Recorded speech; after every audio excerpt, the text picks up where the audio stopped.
Thank you very much for listening in. My name is Masato Sato from Universidad Andrés Bello, and this presentation will be done with Chong from University of St. Andrews. So as a part of colloquium focusing on open science frameworks, we like to talk about our initiative called TESOLgraphics. So this is a web-based platform that is designed to promote research and practice relationship. And part of the mission is to promote open sciences. So I like to connect these two dots, which is about research practice relationship and open science practices. And we would like to invite your participation in our initiative at the end of this presentation. So open science framework can take many different forms, and you can refer to other presentations of this symposium. But for our presentation, we like to focus on those three aspects of open science framework, which are open methods, open data, and open education. So the reason why open methods and open data are relevant to us is because our initiative of TESOLgraphics is based on secondary research. But more importantly, our mission is to promote equitable research practice relationship. And right off the bat, let me read out our mission statement, which says TESOLgraphics strives to create a platform where researchers and teachers work together to achieve the common goal of student learning. So basically, we want to create a venue where researchers and practitioners work together regardless of their professional knowledge and experiences. And it keeps going. Our philosophy is that researchers and teachers are equipped with different professional knowledge and experience that can serve compensatory roles in bidirectional, not mutually beneficial, and productive collaboration. So throughout this presentation, we will address three problems, which include accessibility to research and confidence in research evidence, both from researchers and practitioners' perspectives, and also epistemological clash between different groups of professionals that are related to the research practice relationship. So the first problem we would like to address is accessibility. So simply speaking, research evidence is behind a high wall. Journals are expensive, academic books are expensive, and even most of research-oriented universities have library resources for academic journals, but some universities, including mine, actually do not have full access to journal articles. So if practitioners or researchers do not have access to research, how do we promote open science or equitable research practice relationship, right? Another problem, another accessibility issue is conceptual accessibility. So research articles are filled with terminologies, theoretical discussions, and research designs that are complex. Also, statistical information that teachers are not trained to understand. I don't believe they should be trained to understand, but either way, because of the writing style and the information included in journal articles, those articles do not encourage teachers to interact with and make sense of data according to Ball 1998. And finally, time creates accessibility issues too, because teachers are busy, so are researchers. But teachers are tasked to prepare classes and evaluate student work. They need to do school activities such as like a sports club, instructors, and they have a lot of administrative duties. And sometimes or often they need to communicate with parents too. So with all those responsibilities, accessing research in their busy life would be very challenging time-wise. So that's one of the main reasons why TESOLgraphics decided to use infographics. So this is just an example of one of an infographics that we produce. All of them are one-page summary, and the language is simple so that everybody can understand. And all the infographics contain pedagogical angle, and all the infographics have this section called "How can I use the findings in my teaching?" So as you can see, what we would like to do is to transfer research evidence for practitioners who do not have time to read research articles. Importantly, what we decided to do is to ask teachers to read secondary research, which I will explain a bit later. And they are the ones who extract useful information for infographics. So that means that the information in the infographics is not determined by researchers who do not understand teaching in the classroom settings. And teachers know what are relevant for the classroom teaching. So that's an important aspect of TESOLgraphics. And the second problem we like to address is confidence in evidence. So this is kind of necessary evil, I would say, because when researchers say good research, that means theoretically and methodologically sound study. And in order to conduct good research, it is necessarily the case that we focus on a particular group of learners in a particular group, particular educational context. So that means that in a single study, there's specific parameter. For example, what is the target language, age of learners, how proficient they are. Every educational context has different educational policies, the socioeconomic background of students, etc., etc. And with this specific group of learners, our research tends to be small-scale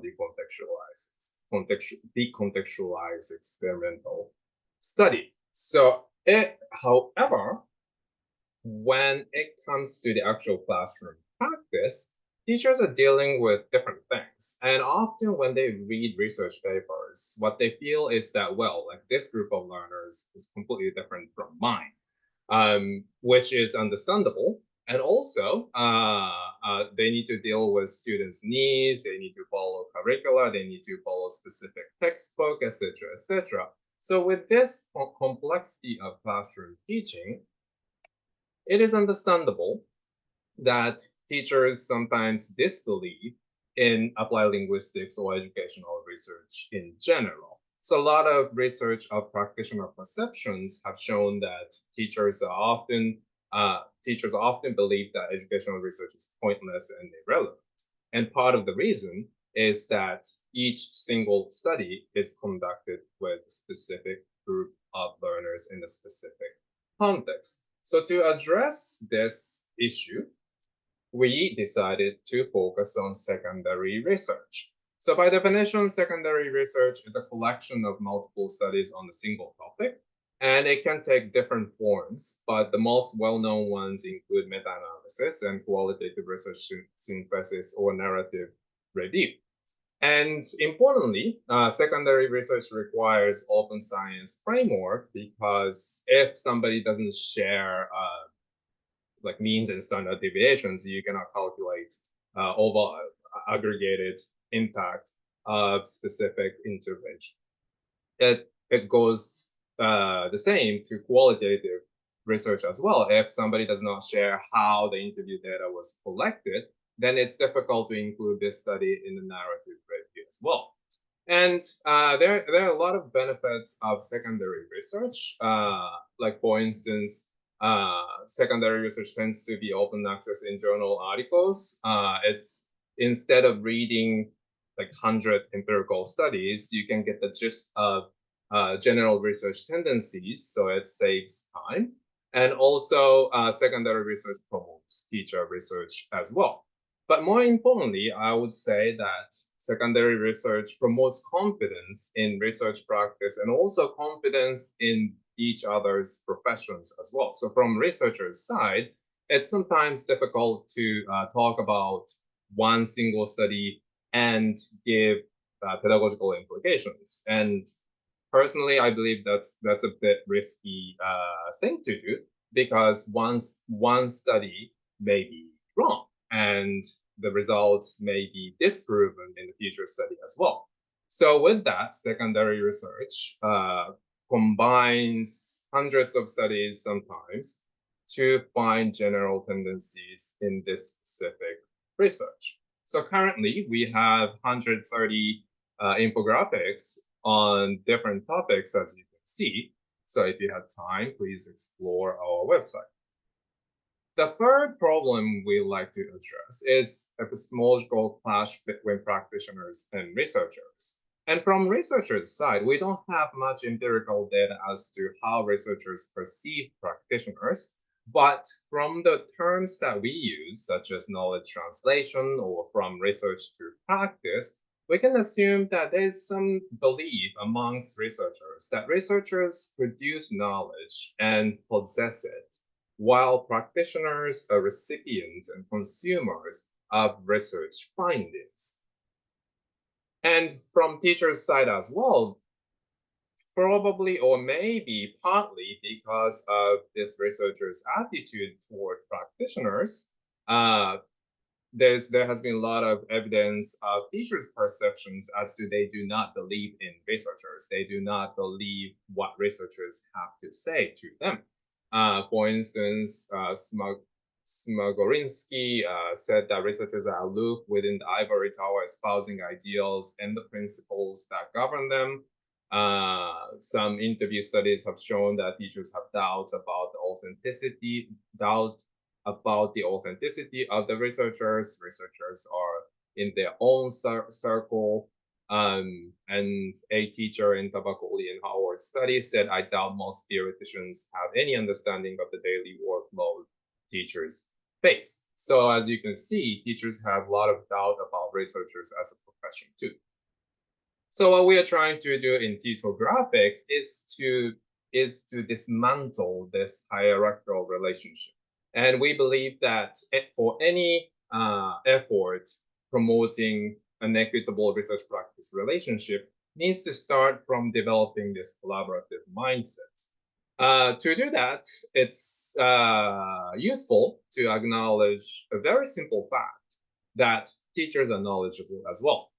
Teachers just have different knowledge from researchers. And McIntyre 2005 said teachers and practitioners and researchers both have inevitable limitations, but also have considerable and mutually complementary strengths. So TESOLgraphics tries to use these knowledge and experience sources in order to promote student learning by creating materials, for example, that we'll talk about it later.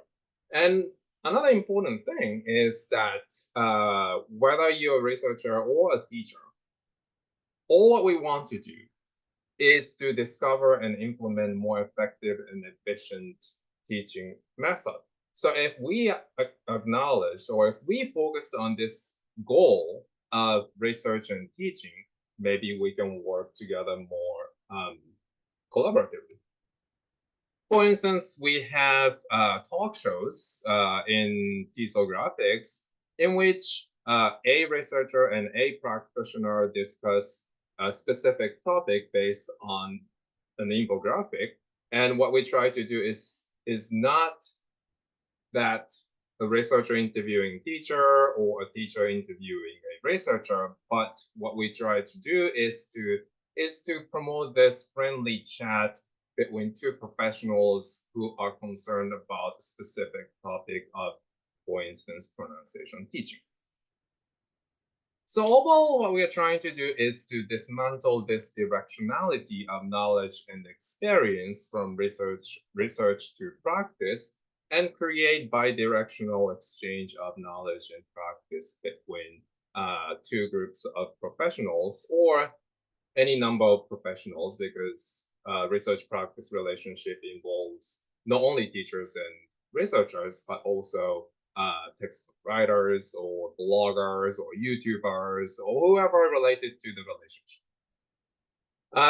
So far, we would like to say that we've been successful. We have 22 official members who have a variety of professional backgrounds. We are funded by several entities, mostly from universities. And we've been partnering up with different organizations who have similar mindset in terms of the relationship between research and practice. From March of this year till now, till July, we have over 3,000 visits to our website. Oh, by the way, we renewed our website in March, and we don't have the visiting count prior to that point. And for the same time period, we have received visits from 122 countries. We have 3,600 followers on X. And interestingly, Simon and I can't figure out why, but when we have reading groups, we have reading groups, it's like kind of PD workshops where researchers and teachers discuss specific infographics to come up with some pedagogical ideas based on it.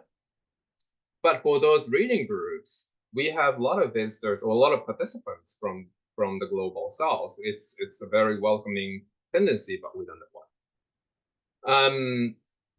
But of course, we have a lot of challenges. And for example, what to begin with, we're busy. Both teachers and practitioners, or whoever the job is, whatever the job is, we are all busy. So it's difficult to manage this initiative constantly. We do not have enough money to do different projects, of course, but most importantly, we cannot find researchers or teachers who want to join us on pro bono basis.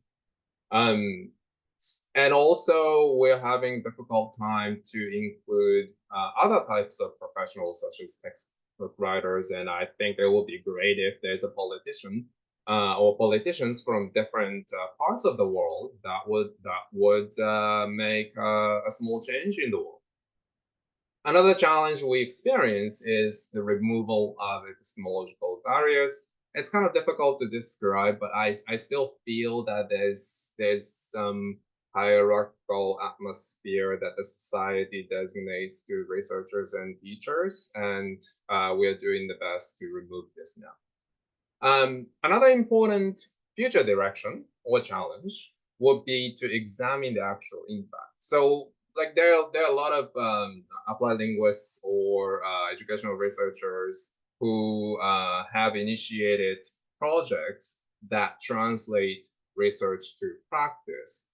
But I haven't seen a lot of evidence or empirical research examining the actual impact of those initiatives. So in the future, TESOLgraphics also wants to examine whether or not our initiative had different impacts on both teachers and researchers. So for teachers, we'd like to know if they have changed their perceptions or teaching practice. For researchers as well, we would like to know if there's been any change by participating in TESOLgraphics in terms of their approach to their research, in terms of coming up with research questions or designing research study involving teachers or whatnot, when and how. So in terms of conclusions for open education, which was part of open science framework, we believe that a bidirectional, collaborative, and mutually beneficial dialogue is needed amongst different stakeholders. As I said, the simple recognition of the common goal, which is student learning, would help the relationship. Awareness of different occupational realities would be very helpful because from teacher's perspective, researcher's job is somewhat mysterious, and different groups of professionals have different duties and responsibilities, money and time, and also institutional support. So acknowledging those differences would help us work together. And also importantly, we need to acknowledge that both teachers and practitioners and researchers have different types of professional knowledge and experiences. If so, to me, it makes sense that we take different roles and tasks in order to come up with best ways of teaching students second language skills. And finally, I am personally interested in researching researchers because in the previous research of the research-practice relationship has exclusively focused on practitioners' perceptions and practices when researchers are the other side of the conversation of the research-practice relationship. And this researching of researchers would include how much open science practices they practice, and also what do they think of practitioners? What do they think of practices, teachers, teaching? Can we change the research culture entirely, going against the publisher and higher education industries? Or maybe we can train researchers so that they would or we would produce research that is more useful for teachers. That would be our talk. Thank you very much for listening, and please join us. We are open to any types of professionals who are open to promoting an equitable relationship between research and practice. Thank you very much.